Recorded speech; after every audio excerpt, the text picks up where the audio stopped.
इम्तियाज जलील यांची तिरंगा रॅली ही मुंबईच्या दिशेने येत आहेत आणि अशातच मुंबई पोलीस आणि ठाणे पोलिसांचा तगडा बंदोबस्त आनंदनगर टोल नाका परिसरामध्ये पाहायला मिळतोय। मी सध्याला आहे आनंदनगर टोल नाका परिसरामध्ये आणि आपण सध्याला बघू शकता आहे की ह्या बाजूला आपल्याला जे दिसत आहेत हे सगळे ठाणे पोलीस आहेत, ज्यांच्याकडनं या परिसरामध्ये संपूर्ण बंदोबस्त लावण्यात आलेला आहे।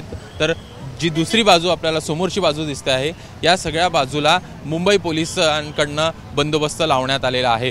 एकूण मोठ्या प्रमाणात गाड्या जो आहेत त्या आपल्याला मुंबईच्या दिशेने येताना पाहायला मिळत आहेत आणि त्यामुळेच कुठेतरी जी लोक मोठ्या प्रमाणात येत आहेत त्यांना कंट्रोल करण्याचा प्रयत्न या पोलिसांकडनं आपल्याला होताना पाहायला मिळतो। आपण आतमध्ये बघू देखील शकतो आहे मोठ्या प्रमाणात जे नागरिक आहेत ते इथं आपल्याला दिसत आहेत। इम्तियाज जलील बरोबर जे नागरिक येणार आहेत, सोबतच या परिसरातले जे नागरिक असतील जे येत आहेत त्यांना इथे उतरवत गाड्या ज्या आहेत ते पुढे सारण्यात येत असल्याचं आपल्याला दिसतं आहे। एकूण पोलिसांचा मोठा फौज फाटा या संपूर्ण भागामध्ये तैनात करण्यात आलेला आहे। अद्यापपर्यंत इम्तियाज जलील यांच्या तिरंगा रॅलीला कुठेही थांबवण्या संदर्भात सूचना ज्या आहेत त्या पोलिसांना आपल्याला पाहायला मिळत नाही आणि त्यामुळेच एकूणच कुठेतरी जो मोठ्या प्रमाणात मॉब मुंबईकडे दिशेने आपल्याला येताना पाहायला मिळतोय तो कमी करण्याचा प्रयत्न पोलीस प्रशासनाकडून होताना दिसतोय।